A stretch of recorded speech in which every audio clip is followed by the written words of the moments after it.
Congratulations, the inspections are over, and now we're ready to ask for the necessary repairs. As we look through all the information gathered from the various professionals, it's crucial that we put together a list in the orderance of importance to you.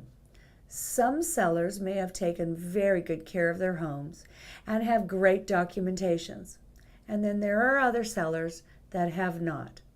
It's crucial to keep in mind that the age of the home and many of the requirements for building codes for the new homes may not qualify for older homes.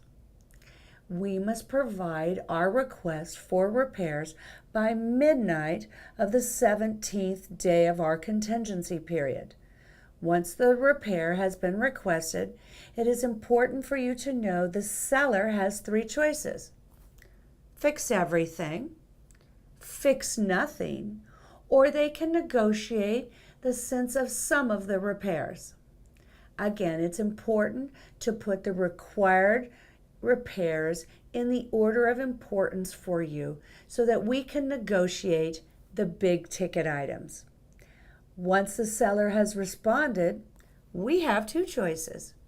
We can agree to move forward with the transaction, or we can disagree with the seller's response and cancel the transaction.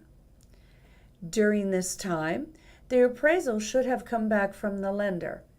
And in today's market, the appraisal process can be very challenging.